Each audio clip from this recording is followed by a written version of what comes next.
الحمد لله نحمده ونستعينه ونستغفره ونؤمن به ونتوكل عليه ونعوذ بالله من شرور أنفسنا ومن سيئات أعمالنا من يهده الله فلا مضل له ومن يضلله فلا هادي له ونشهد أن لا إله إلا الله وحده لا شريك له ونشهد أن سيدنا ومولانا محمدا عبده ورسوله أما بعد فأعوذ بالله من الشيطان الرجيم بسم الله الرحمن الرحيم لا إكراه في الدين قد تبين الرشد من الغي صدق الله وصدق رسوله النبي الكريم ونحن على ذلك من الشاهدين والشاكرين والحمد لله رب العالمين اللهم صل على سيدنا محمد النبي الأمي وعلى آله وأصحابه وسلم تسليما كثيرا كثيرا يا رب صل وسلم دائما أبدا على حبيبك خير الخلق كلهم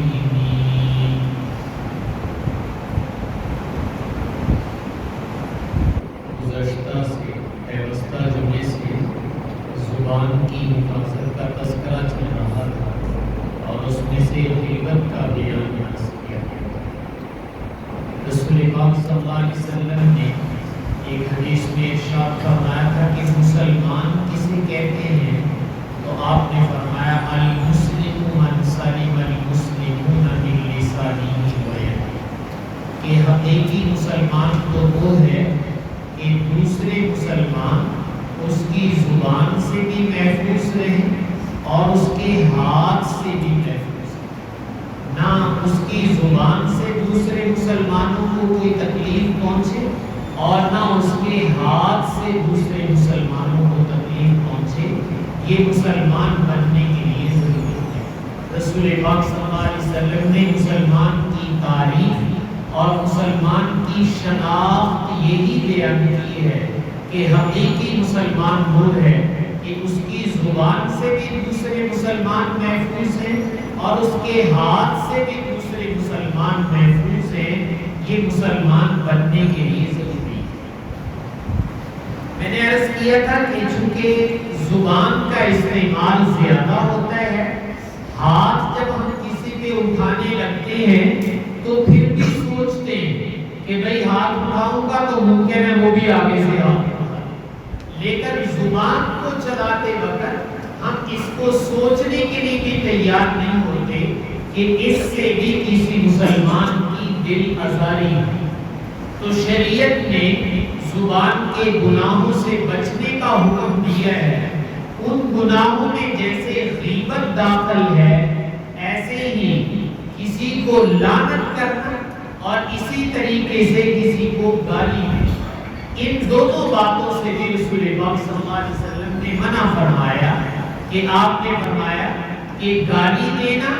مومن جو ہے یہ اس کی شان کے لائق نہیں ہے، اور گالی دینے سے آپ صلی اللہ علیہ وسلم نے منع فرمایا کہ آپس میں گالی گلوچ نہ کیا۔ یقیناً یہ گالی دینا کتنا بڑا جرم ہے۔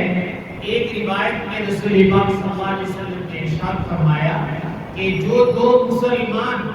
آپس میں گالی گلوچ کرتے ہیں، ایک دوسرے کو گالی دیتے ہیں، تو آپ نے فرمایا یہ دونوں شیطان بن جاتے ہیں،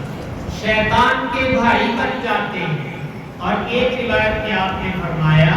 کہ آپس میں گالی گلوچ دینے والے اللہ کی نظر سے گر جاتے ہیں، کہ یہ آپس میں گالی گلوچ کر رہے تو یہ اللہ کی نظر سے بھی گر گئے، اور ایک روایت کے مطابق فرمایا کہ یہ شیطان بن گئے جو آپس میں گالی گلوچ دے۔ اور اسی کو رسول پاک صلی اللہ علیہ وسلم نے فرمایا تھا سباب المسلم فسوق وقتالہ کفر، کسی ایمان والے کو گالی دینا یہ بہت بڑا گناہ ہے، اور کسی ایمان والے کو نعوذ باللہ قتل کرنا یہ کفر کے برابر ہے۔ جیسے کافر ہو جانا کتنا بڑا جرم ہے، تو ایسے کسی ایمان والے کا قتل فرمایا یہ کفر ہے، اور کسی ایمان والے کو گالی دینا سباب المسلم فسوق یہ بہت بڑا گناہ ہے اللہ کے ہاں، جن کو آپ کبائر کہتے ہیں ان میں سے اس کو شمار کیا گیا ہے کہ کسی ایمان والے کو گالی دینا۔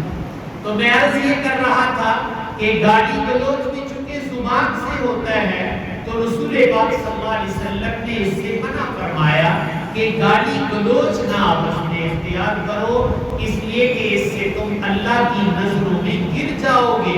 اللہ کے ہاں تمہاری کوئی اہمیت کوئی بقت نہیں رہے گی اگر تم آپس میں گالی گلوچ کرتے ہو۔ تو یہ زبان کا گناہ ہے، اور اگر یہ کہوں تو بے جانے کہ یہ گناہ بے لذت ہے، اس لیے کہ گالی دے کر ہم کون سا بڑے ہو جاتے ہیں، گالی دینے سے ہمارے کون سے سرمایہ میں اضافہ ہو جاتا ہے، گالی دینے سے ہماری کون سی صحت اچھی ہو جاتی ہے۔ یعنی یہ ایسا گناہ ہے کہ گناہ کر کے ہمیں کوئی بھی بینیفٹ نہیں ملے گا، بلکہ الٹا ہماری نیکیاں ضائع چلی جائیں گی، تو اس کو گناہ بے لذت کہتے ہیں۔ تو اس لیے شریعت نے گالی دینے سے بہت منع کرا، حتیٰ کہ آپ صلی اللہ علیہ وسلم نے بعض روایات میں جانوروں تک کو گالی دینے سے منع کیا۔ ایک روایت میں آپ نے فرمایا لا تسبوا الدین فإنه يوقظ للصلاة۔ آپ دیکھتے ہیں کہ ہمارے دیہاتی ماحول میں گھروں میں مرغیاں رکھی ہوتی ہیں، تو صبح صبح مرغ جو ہے وہ آواز نکالتا ہے، ہم اپنے ماحول میں کہتے ہیں کہ یہ اذان دے رہا ہے، تو وہ جو صبح صبح آواز نکالتا ہے، تو آپ نے فرمایا دیکھو اگر تمہارا مرغ وہ صبح کو آواز دے تو اس کو گالی مت دو، اس لیے کہ وہ تو تمہیں نماز کے لیے جگا رہا ہے، اور تم اس کی آواز سن کر اگر تمہاری نیند خراب ہو گئی ہے تو جانور کو بھی گالی دینے کی آپ نے اجازت نہیں دی کہ جائے کہ کسی مسلمان کو گالی دی جائے۔ تو جو شریعت جانور کو بھی گالی دینے سے منع کرتی ہے، وہ شریعت مسلمانوں کو گالی دینے سے تو بقدر اولا ہے۔ آج میں اور آپ اپنے ماحول میں دیکھتے ہیں کہ بعض دفعہ یہ احساس ہی ختم ہو جاتا ہے کہ بھائی گالی دینا گناہ ہے، اس کو اپنا عرف اور عادت بنا لی جاتی ہے۔ تو آپ صلی اللہ علیہ وسلم اس سے منع فرما رہے ہیں کہ تمہیں گالی گلوچ نہیں کرنا، اس لیے کہ سباب المسلم فسوق یہ بہت بڑا اللہ کی نظر میں گناہ ہے، تم اللہ کی نظر سے گر جاؤ گے، تمہاری وقت نہیں رہے گی۔ اور آپ صلی اللہ علیہ وسلم جانور تک کو بھی گالی دینے سے منع فرما رہے ہیں کہ تم نے جانور کو بھی کبھی گالی نہیں دینی۔ تو جو مذہب جانور کو گالی نہیں دینے دیتا تو وہ مسلمان کو کیسے گالی دینے دے گا؟ کہ آپس میں ایک دوسرے کو گالی گلوچ کیا ہے۔ رسول پاک صلی اللہ علیہ وسلم ایک دفعہ تشریف میں جا رہے تھے، آپ کے ساتھ سیدنا ابو بکر صدیق رضی اللہ تعالیٰ عنہ، تو چونکہ مشرکین ابھی وہ عروج پر تھے، ان کا زور چل رہا تھا، تو جب آپ جا رہے تھے تو کسی مشرک نے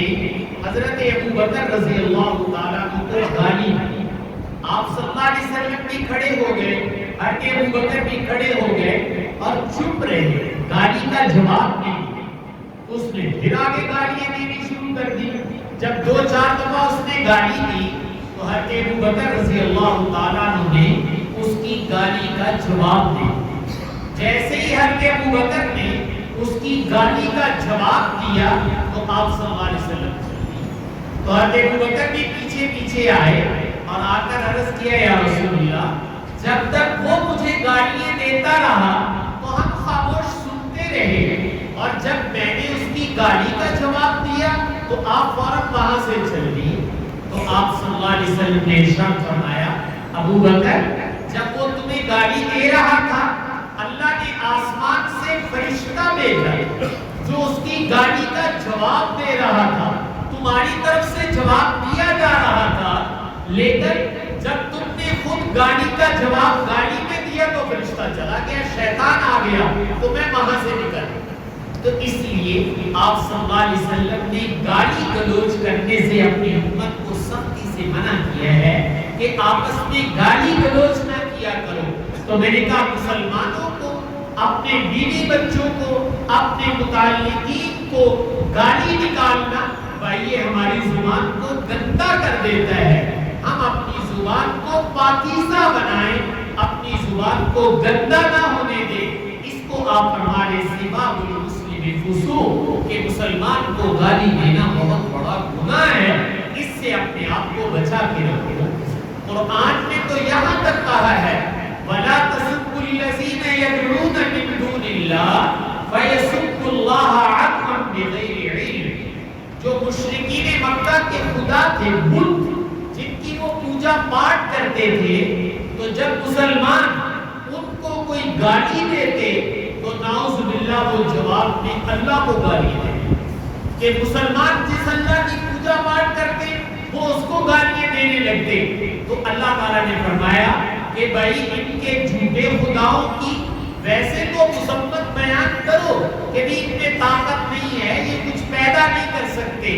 لیکن گالی نہ دو۔ جب تم ان کو گالی دیتے ہو تو تمہارے سچے اللہ کو گالی دیتے ہیں۔ تو میں نے کہا قرآن نے اس سے بھی منع کیا کہ ایسے نہ کرو جس سے تمہارے اللہ کو گالی لوگ دینے شروع۔ اور ایک اور روایت میں آپ نے فرمایا کہ یہ بڑا جرم ہے کہ کوئی آدمی اپنے والدین کو گالی دے۔ صحابہ اکرام نے عرض کیا یا رسول اللہ اپنے والدین کو کوئی شخص کیسے گالی دے سکتا ہے؟ اپنے ماں باپ کو تو کوئی بھی گالی نہیں دیتا۔ تو آپ نے ارشاد فرمایا کہ جب تم کسی کے ماں باپ کو گالی دو اور وہ بدلے میں تمہارے ماں باپ کو گالی دے تو سمجھو تم نے خود اپنے ماں باپ کو گالی دی، یعنی اپنے ماں باپ کی گالی کا ذریعہ بن گئے۔ اس سے بھی آپ صلی اللہ علیہ وسلم نے منع فرمایا کہ تم کسی کے ماں باپ کو اگر برا بھلا کہو گے تو وہ ضد میں آ کر تمہارے ماں باپ کو گالیاں دے گا، تو تم گویا یوں سمجھو ہم خود اپنے ماں باپ کو گالی دے رہے ہیں۔ تو اس لیے رسول پاک صلی اللہ علیہ وسلم نے مسلمانوں کے ماحول کو زبان کا جو ایک گناہ ہے جسے میں اور آپ گالی دینا کہتے ہیں، اس سے آپ نے منع فرمایا کہ مسلمانوں کے ماحول میں گالی گلوچ نہیں ہونا۔ اسی طریقے سے اس زبان کا ایک گناہ اور بھی ہے جسے ہم لعن طعن کرنا کہتے ہیں، توئے پھٹے کرنا کہتے ہیں۔ یہ لعنت کرنا، اس سے بھی رسول پاک صلی اللہ علیہ وسلم نے منع فرمایا۔ آپ نے فرمایا مومن جو ہے ولا لعان، مومن لعنت کرنے والا نہیں ہوتا۔ آپس میں ایک دوسرے پہ لعنت کرنا، چیزوں پہ، جانوروں پہ لعنت کرنا، اس سے بھی رسول پاک صلی اللہ علیہ وسلم نے منع فرمایا۔ مثلا ہوا چلی اور ہوا سے کپڑے اڑ گئے، ہوا سے کوئی اور چیز گر گئی، تو خواتین کی عادت ہوتی ہے کہ جس سے ذرا بھی نقصان پہنچے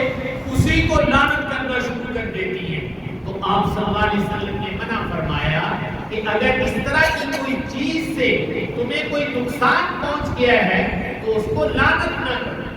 ایک دفعہ آپ صلی اللہ علیہ وسلم تشریف لے جا رہے تھے کہ ایک خاتون کو دیکھا وہ اپنے جانور سے کوئی اس کو نقصان پہنچا تو وہ اپنے جانور کو لعنت کر رہی، جس کے اوپر سوار ہو کر سواری کر رہی تھی، کوئی ٹھوکر لگ گئی، کوئی نقصان پہنچ گیا تو جانور کو لعنت کرنے لگی۔ تو آپ صلی اللہ علیہ وسلم نے فرمایا کہ یہ جو جانور کے اوپر تم نے کجاوا، پلان، بیٹھنے کی سیٹ لگائی ہوئی ہے اور اس پر بیٹھ کے جا رہی ہو، پھر ایسے کرو یہ سیٹ اوپر سے اتار دو اور پیدل چلو، اس لیے کہ جب اس جانور کو تم لعنت کر رہی ہو تو ایسے جانور پہ تو پھر بیٹھنا نہیں چاہیے جس پہ لعنت بھی کی جائے اور پھر اس پہ چڑھ کر بھی بیٹھو۔ تو آپ صلی اللہ علیہ وسلم نے لعنت کرنے سے بھی سختی سے منع فرمایا کہ تم اپنے جانوروں کو، اپنے بیوی بچوں کو، اپنے مال و دولت کو، اپنے استعمال کی چیزوں کو اگر کبھی کوئی نقصان بھی سے پہنچ جائے تو تمہاری زبان پر لعنت نہیں ہے۔ بلکہ ایک روایت میں آتا ہے رسول پاک صلی اللہ علیہ وسلم جب معراج پر تشریف لے گئے تو واپس آئے تو آپ نے خواتین کو واضح پر الگ بولا اور اس میں آپ نے فرمایا کہ میں نے جہنم میں دیکھا ہے کہ عورتوں کی تعداد زیادہ ہے۔ تو جو صحابیات تھی وہ ڈر گئی، عرض کیا یا رسول اللہ عورتیں جہنم میں زیادہ کس وجہ سے جائیں گی؟ تو آپ نے دو باتیں ارشاد فرمائی۔ ایک بات آپ نے فرمایا کہ تم جو خواتین ہو تم اپنی زبان سے لام تان موت کرتی کہ جب کسی سے کوئی نقصان کوئی ناراضگی ہوئی تو زبان پر لام تان شروع ہو جاتی ہے۔ تو فرمایا ایک جہنم میں جانے کا سبب زیادہ عورتیں جو جہنم میں جائیں گی وہ صرف اس وجہ سے کہ وہ اپنی زبان سے لام تان زیادہ ہے۔ اور دوسری وجہ آپ نے ارشاد فرمائی تکفرن العشیر، تم اپنے خامن کی ناشکری بھی کرتی ہو۔ گھر میں ساری زندگی اچھی گزر جاتی ہے، کبھی کبھی ہو جاتا ہے کہ موقع پر چیز نہ مل سکی، تو جب موقع پر وہ چیز نہ مل سکے تو تم ناشکری کر دیتی ہو کہ تمہارے گھر میں تو ہم نے سکھ دیکھا ہی نہیں ہے، تمہارے گھر میں تو کوئی چیز ہی کبھی نہیں ملی۔ یہ جو ناشکری ہے آپ نے فرمایا اس کی وجہ سے جہنم میں سے آتا ہے۔ تو دیکھو ناشکری بھی زبان سے کی جا رہی ہے اور لام تان بھی زبان سے کی جا رہی ہے۔ تو آپ صلی اللہ علیہ وسلم عورتوں کو بتا رہے ہیں کہ تم جہنم میں جو زیادہ جاؤ گی وہ زبان کی اس بد عملی کی وجہ سے جاؤ گی کہ تم لام تان زیادہ کرو۔ اور ایک روایت میں تو آپ نے یہ بھی فرمایا کہ جب کوئی کسی پر لعنت کرتا ہے تو وہ لعنت چلتی ہے، جس پہ لعنت کی گئی ہے اگر وہ لعنت کا مستحق ہوتا ہے پھر تو اسی پر لعنت پہنچتی ہے، لیکن اگر ہم نے کسی پر لعنت کی اور وہ لعنت کا مستحق نہیں تھا تو فرمایا وہ لوٹ کر کہنے والے کے سر کے اوپر۔ اس لیے ایسے نہ ہو کہ ہماری لعنت لوٹ کر نعوذ باللہ ہمارے سر پر آ۔ اس لیے آپ صلی اللہ علیہ وسلم نے مسلمانوں کو آپس میں لعن طعن کرنے سے بھی منع فرمایا کہ آپس میں تم لعن طعن ایک دوسرے کو نہ کرو۔ بلکہ ایک روایت میں آپ نے صحابہ کا نام لے کر کہا تھا کہ میرے صحابہ کے بارے میں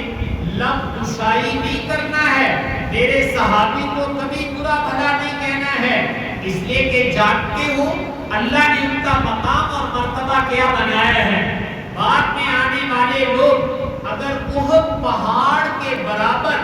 سونا خرچ کر دیں تو جو میرے صحابہ میرے اوپر ایمان لائے ہیں وہ ایک مد 3.5 کلو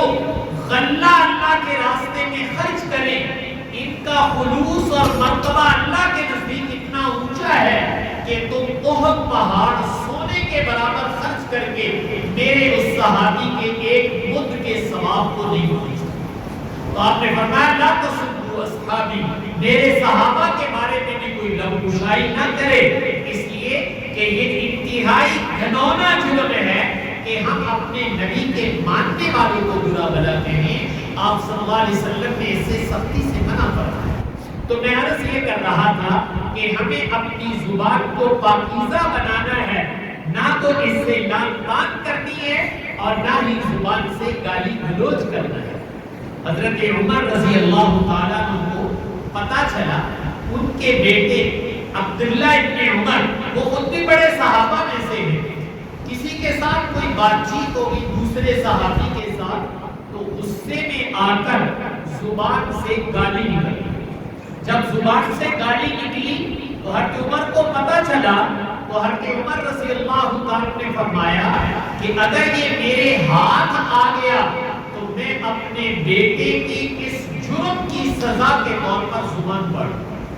تاکہ قیامت تک لوگوں کو پتا چلے کہ اگر کوئی کسی صحابی کو گالی دے تو اس کی زبان کاٹ دینی چاہیے۔ اتنا حضرت عمر رضی اللہ تعالیٰ نے ناراضگی کا اظہار کیا، حالانکہ وہ برابر کے لوگ تھے اور غصے میں کوئی ناراضگی کی وجہ سے ایسے ہو گیا تو آپ نے فرمایا کہ میں اگر یہ میرے قابو آ جائے تو میں اس کی زبان کاٹ دوں اور قیامت تک کے لیے بتا چلوں۔ اس لیے بھائی اپنے ماحول میں بالخصوص بچوں کو یہ سکھانا چاہیے کہ بیٹا تمہاری زبان پر کبھی گالی نہیں آنی چاہیے، اور عورتوں کو سکھانا چاہیے کہ تمہاری زبان پر کبھی لعنت نہیں آنی چاہیے۔ یہ لعنت کرنا